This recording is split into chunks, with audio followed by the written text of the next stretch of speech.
Berry's press conference today. First things first, Cleveland Browns as an organization do a better job of making these live streamed press conferences available. Should be no reason why I'm digging around on Twitter trying to find this press conference. You're gonna upload it anyway. Just do it live and it'll automatically upload on its own. I don't understand why they gotta make it so difficult. So with that being said, take everything I say here with a grain of salt because I've got nothing but clips and quotes from Twitter. So I haven't actually gotten to listen to the full thing. But I'm going to take what I saw and what I heard and kind of talk about that. So he talked about a lot of things, but I want to talk about the whole Baker Mayfield conversation and a little bit into what the plan is going to be for next season. So as far as Baker, he said that he expects Baker to be the starting quarterback in 2022. I almost said 2021. But he's saying that he had his best season under Kevin Stefanski last year, and he fully expects him to get back to that next season. Now, I could be wrong about this because this was a quote, and quotes can be misquoted all the time. But he was asked about upgrading the quarterback room as a whole, not Baker, quarterback room as a whole. And he did not directly answer that question, but he did say that, you know, it's his job to get this team to the best spot to win games, win division, and compete for championships.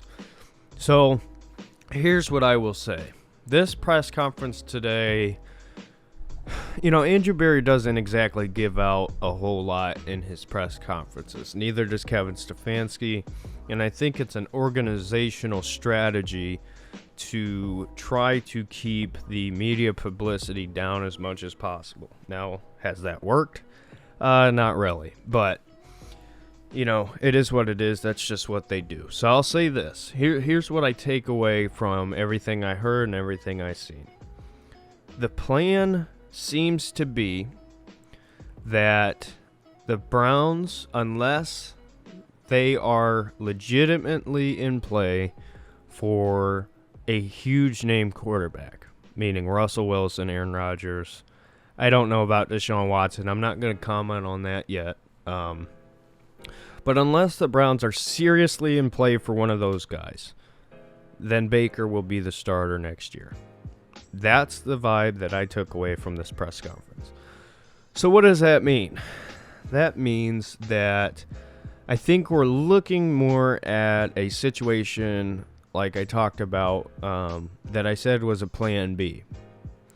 And that is Baker is your starter, but you have to go out and get a competent backup. Now, people will say that it doesn't matter who you get, that it's the system and it's Kevin Stefanski's fault and whatever you want to say. I'm not here to argue about that right now. What I'm here to argue about is Case Keenum at this point in his career. Do you believe that he is a backup, a good backup quarterback? I don't believe that at all. I think Case Keenum is a mid to bottom tier backup quarterback. You know, he can come in and play decent, but what the Browns need is a quarterback who can push Baker, legitimately compete with Baker, and if need be, for whatever reason, play in some games. That's what the Browns have to have. In my opinion, they cannot, and I mean cannot, go into next season with Baker Mayfield and Case Keenum as their starting quarterbacks. It just cannot, or not starting quarterbacks, as their only quarterbacks. That cannot happen. It can't happen. Because if you do, you're setting yourself up for disappointment again, in a wasted season again. Because here's the deal. Baker is having a surgery, yes. And should he be healthy heading into next season? Yes, he should. But you know what the problem is with Baker? It's the mental side of things.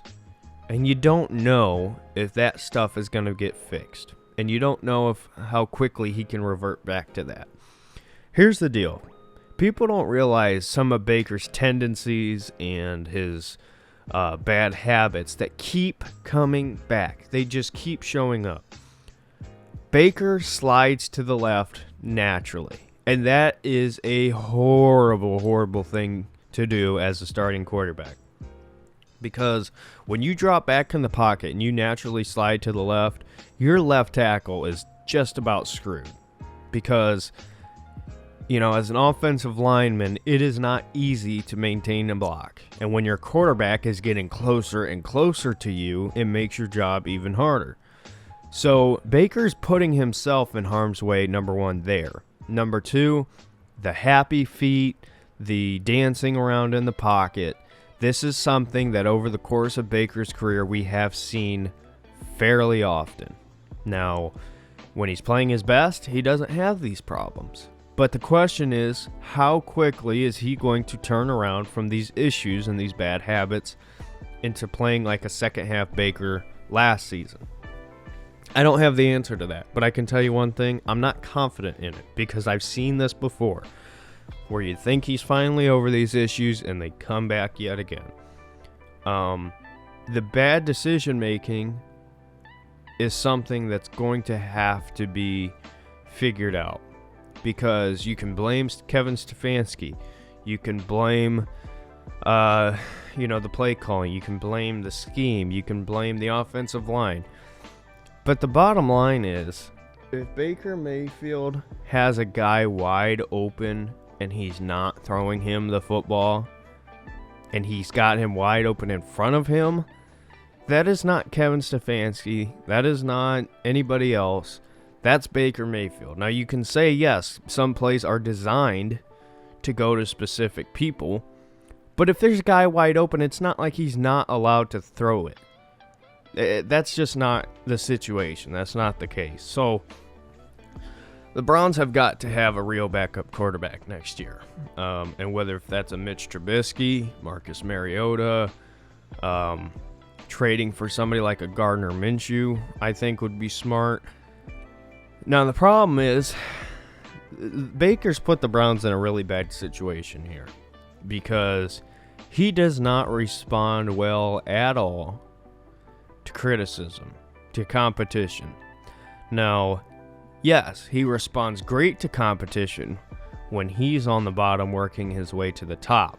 But when he's on the top and you have competition from the bottom, I don't know. But the problem is the Browns have no other choice. This is the spot that Baker Mayfield has put them in. They don't have an option. So, heading into next season, the Browns got to have a good backup quarterback. They have to have a security blanket because they cannot waste another season because of Baker's problems. They cannot waste it. Now, outside of the quarterback position, they have to get wide receivers in the draft. And I would even say they're probably going to get a tight end in the draft as well, if not free agency, but more likely in the draft. Browns currently have the 13th overall pick. Jameson Williams went down last night with a knee injury. We don't know what it is, or I don't know what it is yet. But hopefully he will be fine.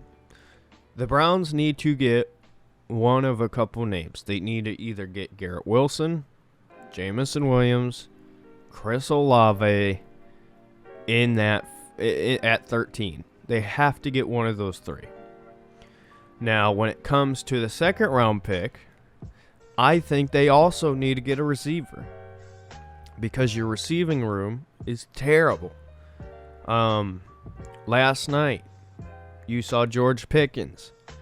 Once he gets back healthy, he's going to be insane. He's a number one first round NFL receiver. But because of injuries, he's going to go second round. And Georgia doesn't exactly have the greatest passing offense. So that'll be an option. Jahan Dotson might slip there. Wan'Dale Robinson.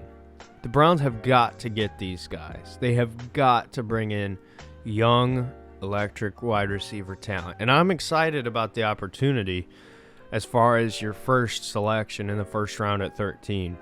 Any guy you get, Chris Olave, Garrett Wilson, and then Jameson Williams. I think all three are going to be very, very, very good NFL wide receivers.